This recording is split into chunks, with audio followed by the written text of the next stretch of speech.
नमस्कार, मैं सपना मतेश और आप देख रहे हैं देश का दर्पण न्यूज। आइए रुक करते हैं कुछ बड़ी खबरों की ओर। उसके चौथे दीक्षांत समारोह में की शिरकत, कहा प्रधानमंत्री श्री नरेंद्र मोदी के नेतृत्व में चिकित्सा मानकों में बेहतर काम हुआ। मुख्यमंत्री ने संशोधित पार्वती काली सिंध चंबल लिंक परियोजना ईआरसीपी के एमओयू पर उच्चतम न्यायालय के निर्णय का किया स्वागत, कहा प्रदेश के किसानों की बढ़ेगी आय और खुशहाली। पूर्व उप प्रधानमंत्री श्री लाल कृष्ण आडवाणी को सर्वोच्च नागरिक सम्मान भारत रत्न की घोषणा।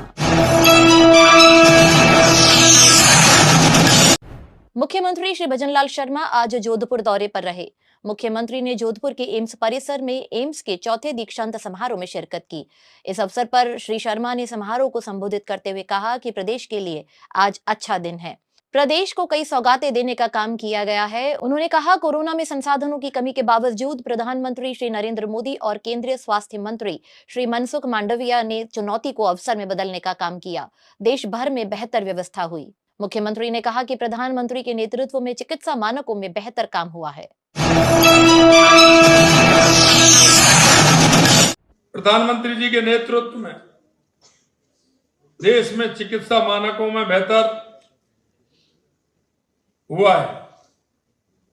यही नहीं मित्र, हर क्षेत्र में, क्योंकि 2014 से पहले अगर हम बात करें तो देश में 381 मेडिकल कॉलेज थे और आज 706 मेडिकल कॉलेज हैं। एमबीबीएस सीटों की संख्या 54,348 थी, तो आज बढ़कर के 1,09,000 से ज्यादा हो गई। ये देश के यशस्वी प्रधानमंत्री नरेंद्र मोदी जी के नेतृत्व। आज अगर हम बात करते हैं 834 लोगों की आबादी पर एक डॉक्टर उपलब्ध है। उच्च शिक्षा संस्थानों की संख्या में तेजी से बढ़ोतरी हुई। पहले हम देखते थे 2,000, 2,500, 3,000 की संख्या पर एक डॉक्टर उपलब्ध होता था, लेकिन 2014 के बाद देश में जो स्वास्थ्य विभाग के क्षेत्र में जो परिवर्तन हुआ है, माननीय यशस्वी प्रधानमंत्री जी नरेंद्र मोदी जी के नेतृत्व में आपको देखने को मिल रहा है। इस अवसर पर मुख्यमंत्री ने प्रदेश में विभिन्न स्वास्थ्य परियोजनाओं और सुविधाओं संबंधी विकास कार्यों का लोकार्पण और शिलान्यास भी किया। मुख्यमंत्री भजनलाल शर्मा ने संशोधित पार्वती काली सिंध चंबल लिंक परियोजना ईआरसीपी के एमओयू पर उच्चतम न्यायालय के निर्णय का स्वागत करते हुए प्रसन्नता व्यक्त की है। उन्होंने कहा कि उच्चतम न्यायालय के निर्णय से बहुप्रतीक्षित ईआरसीपी का मार्ग प्रशस्त हुआ है। उन्होंने कहा कि प्रधानमंत्री श्री नरेंद्र मोदी की दूरगामी सोच से फलीभूत हुए इस एमओयू से दोनों ही प्रदेशों को लाभ होगा, जिसका सीधा फायदा राजस्थान और मध्य प्रदेश के किसानों को होगा। मुख्यमंत्री ने कहा कि इस परियोजना की मूर्त रूप लेने के बाद पूर्वी राजस्थान के 13 जिलों में पेयजल उपलब्ध हो सकेगा और सिंचित क्षेत्र में वृद्धि होने से फसल उत्पादन, किसानों की आय और खुशहाली बढ़ेगी।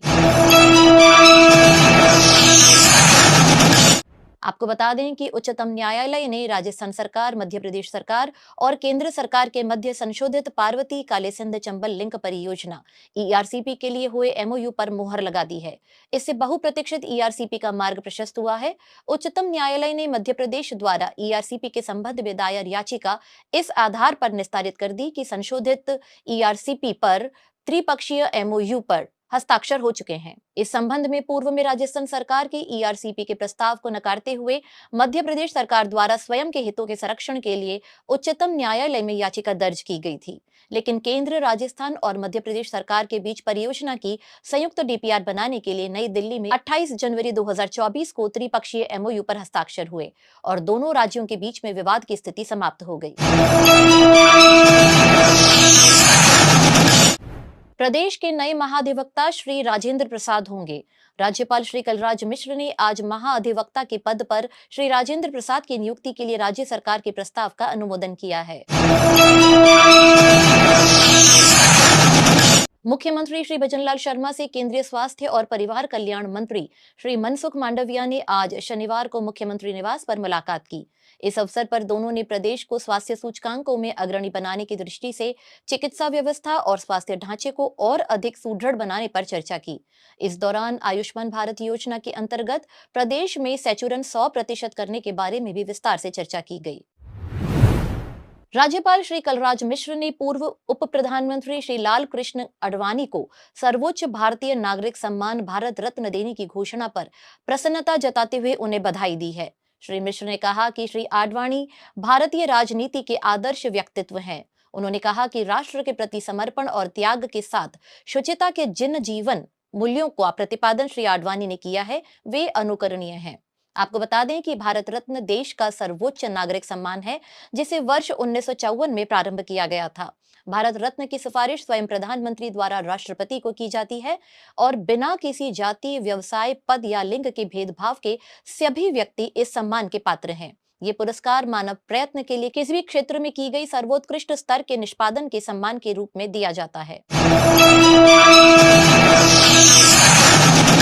Jaipur exhibition and convention centre JEC Jaipur में 1 फरवरी से आयोजित हो रहा इंडिया स्टोन मार्ट 2024 देशी विदेशी उद्यमियों को खूब लुभा रहा है। राजस्थान औद्योगिक विकास एवं विनियोजन निगम limited RICO, centre for development of stone CDOS द्वारा federation of Indian chambers of commerce and industry FICCI के सहयोग से इस एग्जीबिशन का आयोजन किया जा रहा है। राजस्थान को खनिज पत्थर की विविधता और विपुलता का गौरव हासिल है। यह राज्य खनिज पत्थर के निर्यात में भी अग्रणी है। अपनी ऐतिहासिक और सांस्कृतिक विविधता के लिए विश्व स्तर पर अपनी विशिष्ट पहचान रखने वाला राजस्थान अब पर्यटन के साथ साथ व्यापारिक महत्व के लिए भी विदेशियों को लुभा रहा है। इंडियन स्टोन मार्ट के इस 12वें संस्करण में ऐसी ही वानगी देखने को मिल रही है, जहां विश्व के कई प्रमुख देशों के पत्थर उद्योग की नामी कंपनियां, कंपनी समूह, स्टोन इंडस्ट्रीज एसोसिएशन के प्रतिनिधि और खरीदार अपने उत्पादों की मार्केटिंग प्रदर्शित करने या व्यापारिक पूछताछ के लिए 7 समंदर पार स्टोन मार्ट पहुंच रहे हैं।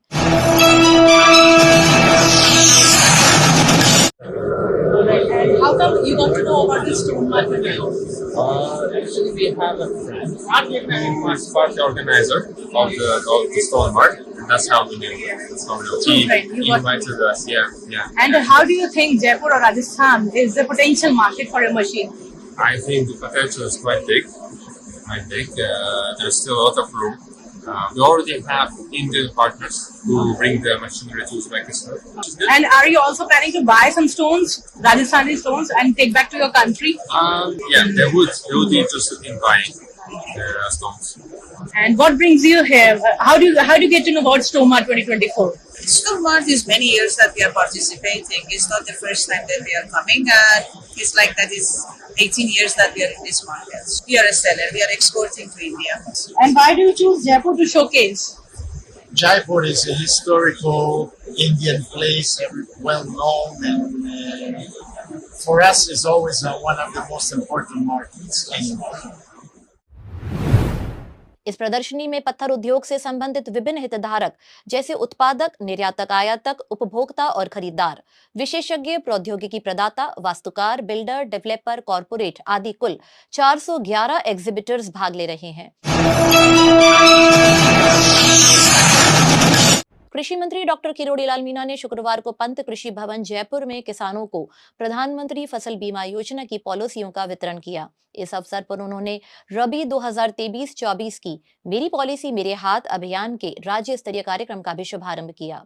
कृषि मंत्री ने कहा कि किसानों को बीमा के प्रति जागरूक करने के लिए पूरे प्रदेश में ग्राम पंचायत मुख्यालय पर शिविर लगाकर पॉलिसियों का वितरण 2 फरवरी से 29 फरवरी तक किया जा रहा है। उन्होंने कहा कि जो किसान इन शिविरों में पॉलिसी प्राप्त करने से वंचित रह जाते हैं, वे अपनी फसल बीमा पॉलिसी संबंधित कृषि पर्यवेक्षक से प्राप्त कर सकेंगे।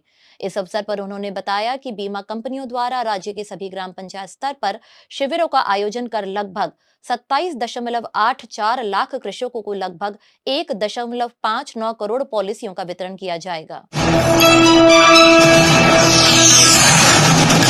वन एवं पर्यावरण राज्य मंत्री स्वतंत्र प्रभार श्री संजय शर्मा ने शुक्रवार को अरण्य भवन में विभाग के अधिकारियों के साथ समीक्षा बैठक ली।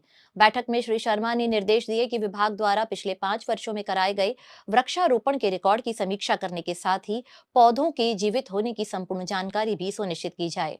इससे पहले श्री शर्मा ने राजस्थान प्रदूषण नियंत्रण मंडल परिसर में मंडल की भी समीक्षा बैठक ली। इस अवसर पर उन्होंने कहा कि राजस्थान को देश के सर्वोच्च शुद्ध वातावरण और प्रदूषण मुक्त राज्य के रूप में स्थापित करने के लिए हर संभव प्रयास किए जाने चाहिए।